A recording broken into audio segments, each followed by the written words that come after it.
Good afternoon, everyone. This is another episode of She Has Something to Say. I'm Lori Harris, your host, and today I'm very, very excited about this interview. I am here with Karin Fremgen, and Karin is a professional woman who's, by the way, raising a phenomenal daughter, and she works in the food and beverage industry and is a deeply experienced project manager.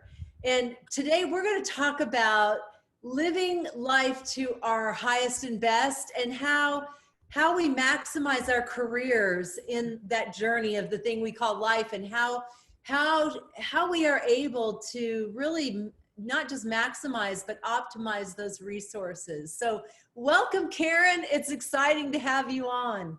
Yes, thank you very much. I'm glad we got the opportunity to talk. I'm very excited about this. Awesome. So Karin, let's get started just by, why don't you share with us a little bit about yourself and your background so that we can understand the whole focus of what we're going to be talking about today. All right. So I was born in New York to a mother that came to this country from Germany and a dad who grew up in New Jersey. My mom, at the age of 41, I'm going to say I was about 12, decided she wanted to move back to Germany, to her hometown. Packed up everything we owned, including my dad, and we moved back to Germany, and she bought the little town bar that she grew up in. Oh, wow. So I have a lot of different background because of, I grew up in a bar. I know certain things, but I grew up in a bar, so I do certain things differently than other people do a lot of times. Also, the cultural piece. I grew up in a different culture, even though I went to Germany a lot visiting my grandmother before I moved there, so I was bilingual, but I couldn't read or write the language. So when I got over there, they put me into a classroom and I couldn't read or write. So sometimes when we hear, Americans who are like, oh, these damn immigrants and these people that don't read and write the language, and I have to press one for English. If you sit in a classroom in another country, you know what that feels like when you're like, oh my gosh, I have no idea what they're talking about right now. So I think a lot of those pieces in my life have given me an outlook to say, okay, you can't always look, not everything is black and white, even though I personally love things black and white because I like to know where the line is and where I'm supposed to be walking. That's the German side of me, because we do things we are very adamant about things and we don't mess around with things. So that one side of me. Then I went through high school over there. Then I did an apprenticeship because it's a little bit different, the system over there. I went through an apprenticeship for drafting and design. So it was 1 year of school and then 2 years working with an architect, but also going to school during that time. Then that was 1981. As we've had here our 2009 crash, we had that crash back in 1981 in Germany where there's no construction. So I then flipped to hotel and restaurant because my mom said, if you work in hotels or in restaurants, you will always have a job no matter where you go in the world. People will always go on vacation. Little did she know about COVID-19. Right. So I then switched over and I did another 2-year apprentice in the hotel and restaurant business. So that's from cleaning rooms to doing reception to working in the kitchen to waiting on tables and bar. I did from the bottom all the way up to the top. Once I was done with that, I worked 1 month actually in a ski resort down in South Germany in the Alps, which was amazing. And then I got a job with a company back in the United States. So I moved everything that I had, which fit into 2 suitcases at the time. In 1983, I came back to this country. So that's pretty much my earlier life in a nutshell. So no military, because once people hear that you have an American father and a German mother, they automatically think military, but that was not the case with me. Right, right. So tell us what really motivates you and inspires you right now. Right now, I am inspired and motivated by people that are around me. I feed off of other people. So right now, I'll give you an example. I have 2 children of my own, 2 daughters, and I have 2 stepchildren.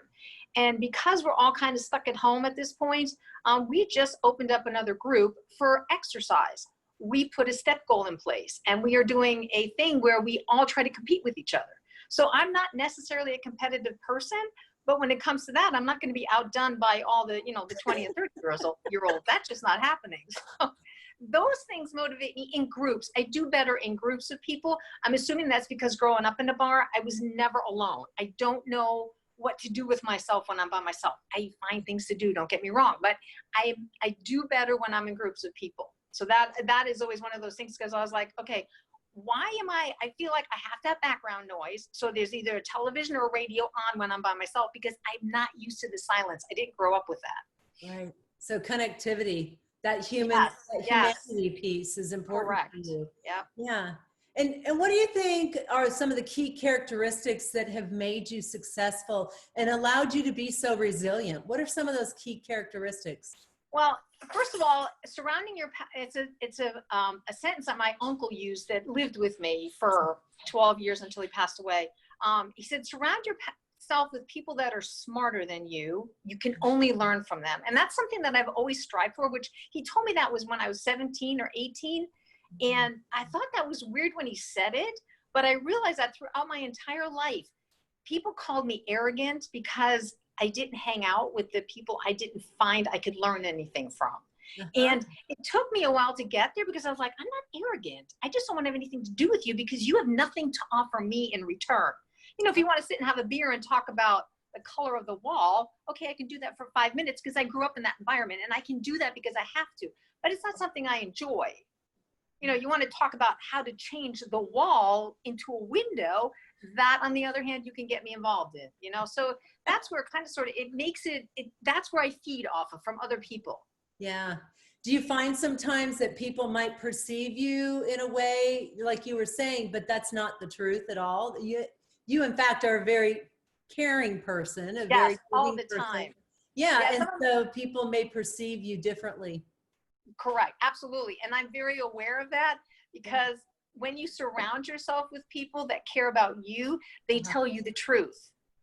And that is another big thing. I cannot stand, and again, this is probably my German culture, this sentence of, hi, how are you? And then turn around and walk away. I don't understand that. In my culture, we don't do that. So when you say that to me and then you walk away, you showed me you didn't care. Right. So why did you ask me about that? Right. So I struggled with that for many years in this country. I was like, why do you keep asking me that? You don't care, you know? So when I look at things, I make sure that I have people around me that know me and know that if you are going to ask me a question, you have got to expect my answer. And my answer may not be what you want to hear, but then please don't ask me the question. I can't sugarcoat things. I'm not really good with fluffing things. I will give you a very direct answer. So, and people they don't always get that. They're not always like, whoa. So when I'm at work and we have new people come to work for us, they're very young compared to me, and they'll come up to me and they'll say, oh, you know, all the new people, they're afraid of you. And I'm like, why are they afraid of me? I hadn't even talked to them yet, you know? But it's that thing where they assume because I'm going to use it. I know this is terrible because I'm labeling myself, but I am German, and there is just no way around that. You know, there's a way to do things and there's a way not to. Yeah. So how do you stretch them? Because you are very practical. You are very logical. So Yes. How do you stretch in those moments when you do have individuals who may have this perception and you know you've just got to conquer that. You've got to get rid of that perception. How do you stretch? How do you overcome that? So first of all, I have to put my arrogance aside and talk to everyone, which is, it is what it is. Right. And once you start talking to people, especially the younger generation, because I am a true believer is that my boss could be 25 years old and a lot more educated than I am. I know that. So I don't label you or judge you based on your age. I give you a chance to actually see, so I can make my own assumptions. I hate when people come up to me and say, oh, did you hear about so-and-so? She's da-da-da. And I'm like, can you just stop talking about that? I want to meet the person myself, and I want to come to my own conclusions when it comes to that. So when I come and I meet new people, I try and find someone that needs help at work, at least. I find someone that needs help, and then I help them. And when they come to me and say, Karin, can you help me with this? I will say, absolutely. Either leave me a note because I forget everything. You can text it to me. Here's my phone number. And unless you get an answer back that says it is taken care of, I need you to keep bugging me. If you don't keep bugging me, then it's on you and not on me. So I opened the door slowly by giving people the opportunity to come towards me. And once I got that, now I have my alliance of people that say, oh, you can go to Karin with anything. She'll help you. She fixes things. that's my reputation now. But it took me almost a year to get there. So because this is in you, you know, and my partners here at She have deeply shared with me a lot about you. And so I want to share this. I want this to come out.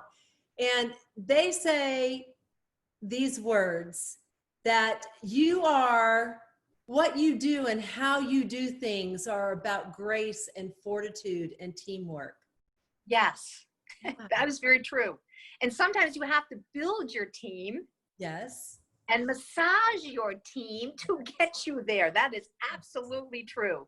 So in team development, to get to that cohesiveness, because this is where, you know, my background falls, but how do you get to that vulnerable trust then? So what I did, I had a whole group, and it was, gosh, I want to say it was 4 women and 1 gentleman at the time. It turned out then to be 5 people that kind of sort of reported to me, and they were not salaried, but they had a little more responsibility than the other people on the team. And I pulled them aside because I realized that they were all floundering. They were all over the place. This one was good at this one was good at this, but they just couldn't get together as a group and gel. And I was like, oh my God, this is driving me crazy. And I waited long enough so I didn't step on anybody's toes, because I know I can do that. I come in like an elephant sometimes. And I was like, okay, now it's time for me. I need to grab these people, because here's how I look at it. My legacy is going to be if you do your job to my standards. I know that sounds crazy, but that's how I look at things. I want you to be where I want you to be. And since I've been with my company for many, many years, I grew up in this company. I know what this company was way back in the day. I've seen it change over the decades. And there's still parts of it that need to be upheld. No matter how hard you try, there's certain pieces that if you don't keep them going and don't teach the new person coming in, we're not going to stay there. Right. So I pulled these 5 people together. And the thing that I did first is, first of all, I brought food, because I work in food and beverage. And the one thing that gets people talking is if you put food in front of them. We can't drink, but we can eat. So that was the first thing. And that already changed the mood of the situation, because they all thought, oh, I'm getting called to the principal's office. I'm probably in trouble, which we all know that feeling. And then I started telling stories like I'm telling right now, just telling stories to get the familiarity of the group. And then everyone started chiming in and telling something that they had experienced. And we all kept it work related. Don't get me wrong. It was all work related, but dealing with certain situations. And what did you do here? And I did this way. And slowly but surely, it kept getting better and better. And after I started meeting with them every 2 weeks, because they hadn't had a meeting in so long, it wasn't funny. So we did it at 2 weeks. And at the second or third meeting, they're like, okay, can we have a meeting every week now? Because this is so conducive of business. They were all on the same page. They were all speaking the same language, yes, because they all had the same direction. Yes. And it was so fun to watch them.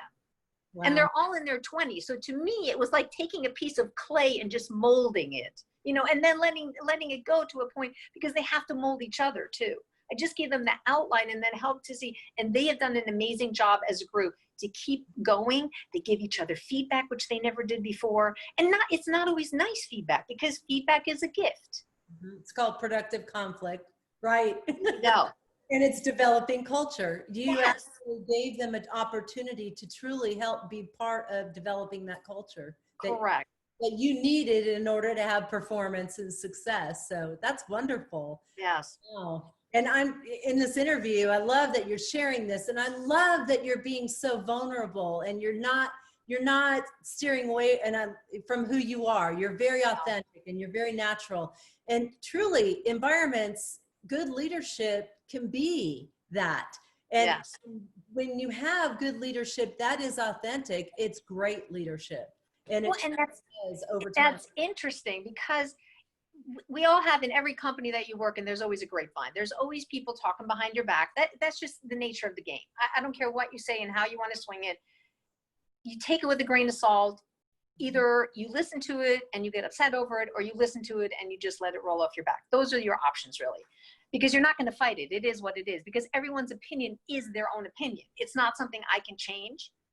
I may try to, but at the end of the day, it's your opinion and you're entitled to that. And I've learned that if you just let it go and don't be part of the problem, then you have a better chance of being part of the solution. Yeah, people matter, but I hear what you're saying. People matter, but process is really important. Yeah. And a lot of times, if you can fix process, the people problems will go away. Most, Yes, it's funny because we have a saying in the company that I work for. It says that take care of your employees and they will take care of the guest who will then take care of the finances. absolutely. And if you watch that, which I've watched it over decades now, if you watch it, it really does work because the people that work for me on my shifts, they're like, oh my God, thank God you're here today. I was like, well, I don't even know what that means. I guess it's a compliment because they know where I'm at. You know, I'm going to walk up behind them if they're standing there on their cell phones. I'm going to go, let's go, people, get back to work. This is not your time unless you're on break. And they know that they can't, we all do it in fun. I don't pull them in the back office and yell at them and put it on their on the notations and things like that, because that's just not who I am. We work together as a team. That's awesome. Communication matters, and Yes. I definitely have that. That's awesome. So what are some of the traits? Well, and I'm steering with this conversation. I want to take it in the direction of, so how do you develop your team and how do you coach them? Because sooner or later, there's going to be a point where you're going to retire out and other people are going to come in and take your place and other people are going to come and go. So how do you coach all that? How do you develop the people in the midst of all of this stuff that has to get done, the chaos that's going on? How do you coach everybody?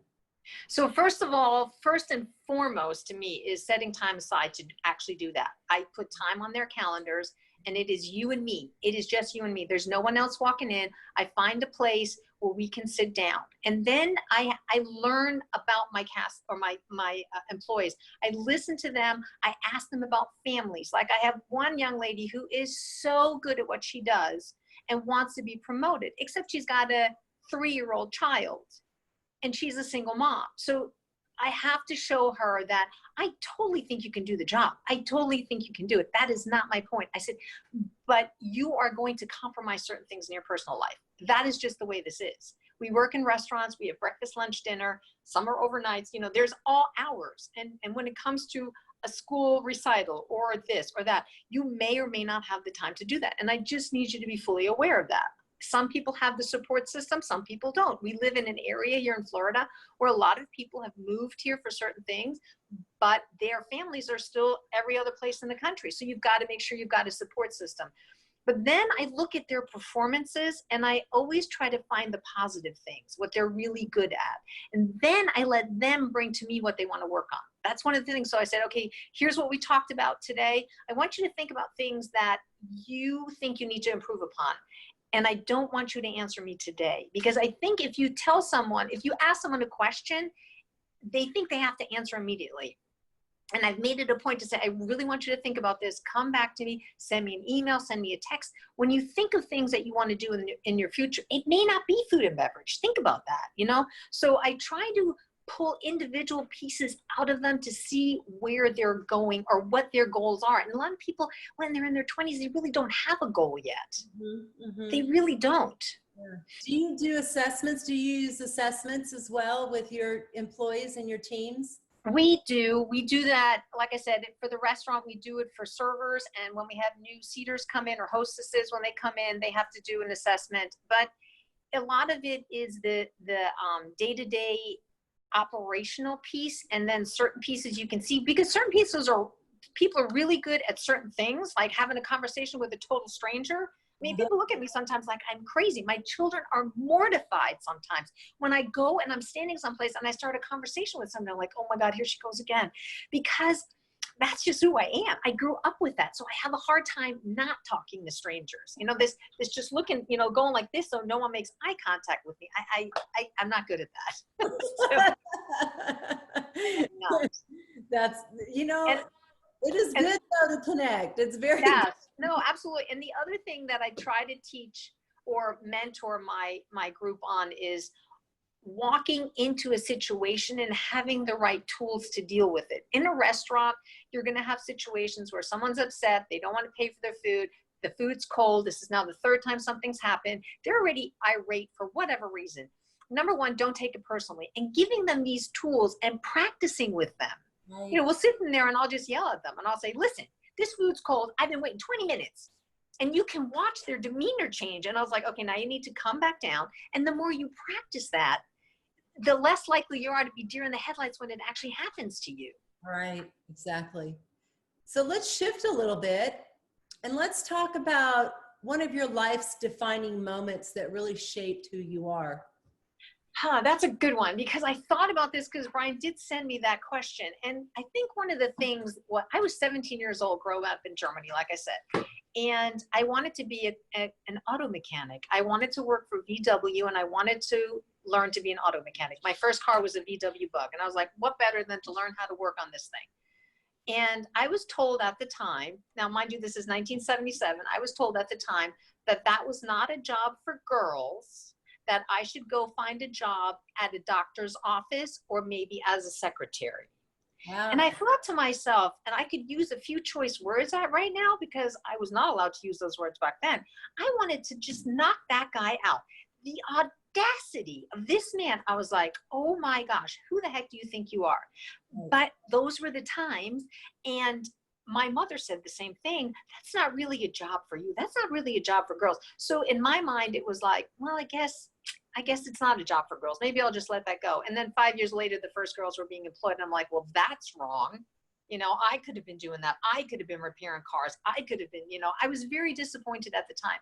And when I then had daughters of my own, I was like, well, that's not happening on my watch, people. I am not going to allow anyone to ever say, you can't do that because you're a girl, or you can't do that because you're a female. That is just, and I've lived like that my entire life. I look for challenges. The other day, my daughter had a flat tire. Guess what? She's out there changing her own tire. Not even a thought in her mind that she couldn't change her own tire, because that's the way I raised them. Right, right. Yeah, it's definitely a sticky floor, right? Yes. Feeling. It definitely, yeah, it's within, yeah. So talk about who then might be some of your favorite heroes or heroines in your lifetime so far, and why? So I would say, and I mean, I love my mother to death, and she is a hero in her own right, because that's who mothers are, right? But I ran into one of my first managers. I was still waiting on tables. And this is one of my favorite stories to tell, because I was so upset because all the other servers were just being lazy and weren't doing their jobs. And I walked into her office and I said, this is ridiculous. I am sick and tired of doing other people's jobs after 30 minutes of the restaurant being open, because they didn't do it to start off with. And she looked at me and she said, I hear you, except the next time you come into my office with a problem, please come in with a solution. You could have scraped me off the ceiling. I was so angry with her. And I was like, how dare she? She's getting paid the big bucks. Why do I have to stop and think about this? And I turned around, I walked out of her office, I walked through the kitchen into the dining room. And before I hit the dining room, I was like, oh, wait a minute, I got a solution here. I walked back in and I said, okay, this is how this is going to go now. 5 days a week I'm here. I'm going to check everyone else's side work. I am not going to do side work. And then I will be in charge of this getting done. She goes, you go for it. And I was like, what? And it was the most empowering feeling to me. And I was like, oh my God, I can literally change the world if I want to. And it made me feel so good.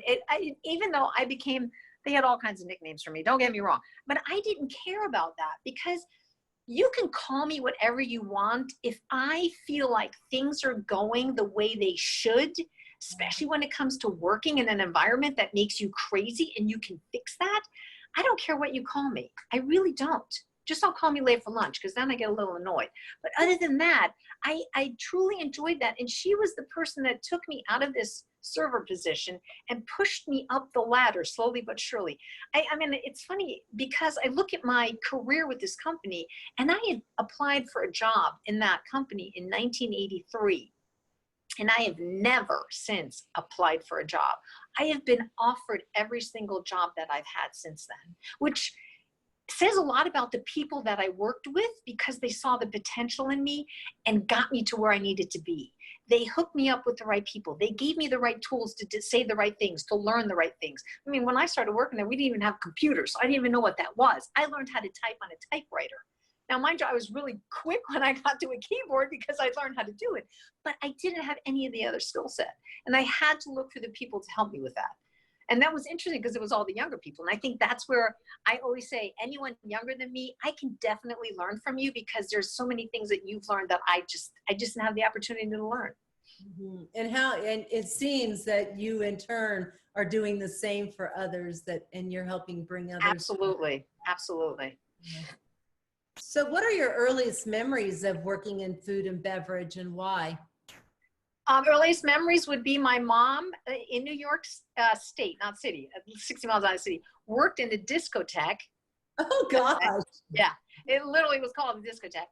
And she worked in the kitchen on Friday and Saturday nights. And I was 12 years old, and I would go over there and help her until like 10, 11 o'clock at night. And then my dad would come and pick me up. So those are my earliest memories of working in food and beverage. And then, of course, when we moved to Germany, I worked in the bar whenever my mom needed help. We all did. I have two brothers, and all three of us. We never got an allowance. They always just gave us money when we wanted to go to the movies or go do things. But we always worked as a family because it was a family business. Wow. And it's just in your blood. I don't care what you say. I try to get out of it by going into the drafting and design, but it just did not work out for me. So are you a reader? Do you read a lot of books? I am not a reader, no. And it, again, something that you have to learn in early childhood. My mom, growing up in this country, not reading because her first language was German, and my dad was blue collar, you know, made it through high school. So it was not something I grew up with, which I struggle with today because I love to learn things. But if I have to sit in front of a book to learn them, I struggle with that. Yeah. Well, thank God there's all kinds of other ways now too, right? Exactly. Video's great. Yeah, podcast, because I can listen to them in the car. Yeah. So what's your favorite though? What's your favorite topics or subjects that you listen to on podcast? Eat this, not that. Of course, it's got to be food and beverage related. And then, you know, there's other ones. Sometimes I listen to, I'll take the ones that have a little bit of like NPR. I listen to a lot of NPR. So if there's anything on there that I can take with me, but if I'm in the car, I can listen to the radio station there. So I don't listen to the podcast as much there. What kind of music do you love? Anything from, case I grew up in the 70s, anything disco, anything you can dance to probably would be the right way to answer that. I don't know if you can see my thing in the background there. It's probably backwards, but it says, life is short, dance in the kitchen. And we dance in the kitchen a lot when the music's on. So. Oh, that is awesome. I love. So I was going to ask you, given that you grew up in family-owned businesses, given that you're highly focused and such a strong leader, how do you balance life and work? You know, one of the questions that I got, one of the things that I wrote down was, it's not, I balance life and work. It used to be work-life balance. Yep. And I had an extremely demanding boss for about 5 years. And I was working 55 hours a week, but my children were 16 and 19 at the time. So not when they were younger. And it's one of the things that I made decisions based on my children, especially when I became a single parent. I was like, you know, I can't work 60-hour work weeks. I've got to be there for my kids. And I always had a boss that worked with me around my kids' schedule. So I feel like I work in a big company and things are a lot easier sometimes when you work in large companies like that, but it is not an easy thing to do. And I had to learn how to be by myself because, again, not a skill set that I ever had. So for right now, a lot of times I like to crochet. I like to knit. Now, living in Florida, you don't really need a lot of knitted and crocheted things. But I was like, I don't really care at this point. I just need to do something for myself. And I love to see how things grow. So knitting and crocheting gives me that, oh my gosh, it's getting bigger. Oh my gosh, it looks like this. Oh, I can see it. So it's that sense of accomplishment that I do little things. I mean, I have a wooden deck in the back and we had a little fire going on in the fire pit. Unfortunately, the fire pit was old and we didn't realize it and it rusted through and some of the burning embers fell through and set my deck on fire. Fortunately, it was treated wood and my house didn't set itself on fire. But we then started looking at, okay, we're going to have to change out 6 boards. By the time we took it out, we realized that everything underneath, it's 15 years old. And my girls and I redid the entire deck from A to Z. Oh, beautiful. Yeah. And so it's that sense of accomplishment that, you know, you've got enough skill set that my dad was a carpenter, my brother's a carpenter. So I've learned things over the years. And that's the one thing I can always tell you is no matter where you are in life, you have got to grasp. I mean, a guy working on a car, yeah, he's got his hands dirty. So what? You might learn something watching him work in his car. So always look around you and see what other people are doing, because you never should stop learning. So are you able to take your industry and utilize it for philanthropy or maybe some initiatives outside of the business?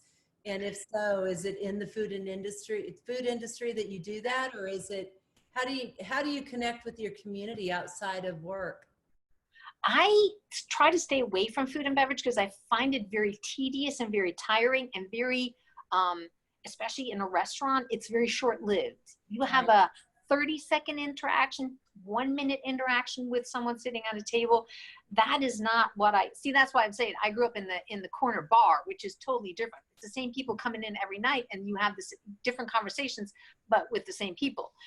So what I do is I have a very small community that I live in here, and I got myself involved in that homeowners association and got myself put on the board and help that way to make it a better place. That's my contribution, because I deal well in smaller groups when it comes to those things. Wonderful, wonderful. And with your children, are you engaged with them right now? Are they still at home, or are they? They're home again. Again, not because of COVID, hopefully. No, they actually, one daughter got divorced and moved back in with my grandson. So she came back about a year and a half ago, maybe. Yeah, about a year and a half ago. And then my younger daughter, who was in college in another state, got her bachelor's and is looking to go get her master's degree, but found a job in a job she loves. And now she's struggling to make that decision. And just the other day, it's interesting because she wants to go into psychiatry, psychology, therapy, things like that. And it's funny because we talk about communication, and you keep pointing out to me that communication is very important, but I didn't grow up with communication in my family. So the nuclear, mom, dad, and my two brothers and I. Well, one of my brothers lives here in the United States, and we're very close, but we do not communicate very well. And my daughter got so fed up with all of us that she called us in for a family meeting. And I'm like, oh my God, I feel like I'm in trouble here. And it was so interesting to watch, because for 3 hours, I thought to myself, oh my gosh, I must have done something right, because look at her. I mean, she is pulling this off, and she is putting us back together. And it was I know I didn't go to college for this, but it was a sense of accomplishment, because I know I gave her some of the tools, at least, to make her realize that you people have got to back off, and you've got to sit down at one table, and this is what we need to do. And I was so proud, even though I was being yelled at, more or less, not really, but I was like, I'm in trouble, but at the same time, I'm very proud of this. It was so emotional. I really didn't know where to put all the thoughts at the time, but yes, it was crazy. That's beautiful. Oh, I love it. Earlier you mentioned how important language and definition of words and terms in the work that you do. And here you are for full circle talking about how do you keep connected, and how do you keep the family glued together. And it's through communication, and it's through intention and all those things that keep us connected in this. Yes, exactly. That's wonderful. So, gosh, you have had a dynamic career in that you have worked in one company for 3 decades, I think, or more, but you impact millions. Yeah. Literally millions of people. And so what would you say to anyone that might be wanting that same career path or that same alignment? What would you say to them? Be sincere. Don't be fake. I don't know another word to use. You have to be you, and you have to be comfortable in your own skin. Because if you're not comfortable in your own skin, you can't do what needs to be done to get the job done. I can tell you that and this is a little more on a personal level, but I had an ex-husband who was bipolar. And I dealt with this at home. This is back in the 90s. No one spoke of this. No one knew what it was. He was constantly either high or drunk or things like that. And I had no clue what I was up against because I didn't understand it. I knew what alcoholism was because I grew up in a bar. So I fully understood that piece of it. But the other pieces that went along with it, it was very challenging. So for many years, I shut down. I didn't talk to people because I was afraid people would see what was going on. Once I got myself out of that situation, which took me all of 6 years to get out of it, and it wasn't abusive or anything like that. It was abusive because you fall apart, but no physical abuse like that. And when I finally got out of it, I had to relearn how to connect to people and how to talk and how to have conversations, because everyone had to be quiet in the house because depending on what side he was on, we just knew how to live around that. So it's also interesting because both of my children grew up like that, and it was perfectly normal for them. They didn't know any better. So they also can be very quiet in the house. There's some days where there's 4 of us in here and the only one screaming is my grandson because, he's a child. He doesn't know any better. So it's interesting to see that the certain things that of the way I am today is because of what I've been through in my life. And I think it also makes me more compassionate. Because when someone says, well, I'm dealing with someone that has bipolar, I hug them because I don't know what else to do. Because there's literally, you as the outsider, there's literally nothing you can do for them. You can support them all you want, but if they don't want to change, it is what it is. Yeah. Wow. You've had a journey, girl. You've had a lot. I have, but it makes me who I am today. And that's the most important thing. You've got to learn from every step and take a positive out of it. If you don't take the positive out of it, it will destroy you. And that's where we as women need to make sure that we are always relying on each other and always looking for that person out there that is going to be there to catch us, because we're all going to fall sooner or later. There's always that day where you're like, oh my God, I can't do this anymore. And someone's got to be there to catch us. Right. That's true. Yeah. Well, I just want to thank you. And before we wrap this up, I just what's that one word that just drives you every day? Children. Children are our future. And I don't only mean our children, but children in general. Yeah. Say why. Tell us why. Because they're our future. I mean, I do things like, I know I'm like I said, grew up in a different country. So I've been recycling since I was allowed to. I have 3 composts in the backyard. I have a laundry line outside because I don't always believe in using a dryer. I have solar on my roof. So I do things differently because I want to leave something for the generations to come. And that's why, to me, my focus is always on the next generation, not about, yes, my mother's 86 and yes, I need to take care of her, but I have to make sure that my grandson's going to have a place to go. And that's how I look at the world. That's how I live my life. I try to every day make a positive impact. Well, you're beautiful. You're graceful. Oh, You're loving. It's just, I've enjoyed this interview tremendously. I have too. Inspiring. I just love the excitement and the energy that comes from you. Well, thank you. Yes. And so on behalf of She Has Something to Say, we want to say thank you, Karin. You're so welcome. Yeah, and I look forward to having this interview shared with the world. And if anybody's interested in connecting with you to talk about that kind of career in the food industry and working for one company like you did, it's even your background. Maybe it's just your story that they connected with. Is there a way they can connect with you, or is there? Absolutely. Absolutely. Facebook Messenger. Anyone can connect me through Facebook Messenger. That would be great. I would love to help anyone out or answer any questions that anyone would have. Okay. Wonderful. That would be my legacy. There you go. Yeah, right? Right. Because it's true. We all connect and we all have a story to tell. And interestingly, we never know who is listening or who is watching. Yeah. And it's true. It's a beautiful thing when we're able to impact others in a positive, lasting way. Absolutely. It was very nice chatting with you. Absolutely, Karin. Thank you so much. You're so welcome. Thank you. All right. Have a great day. You too. Bye-bye.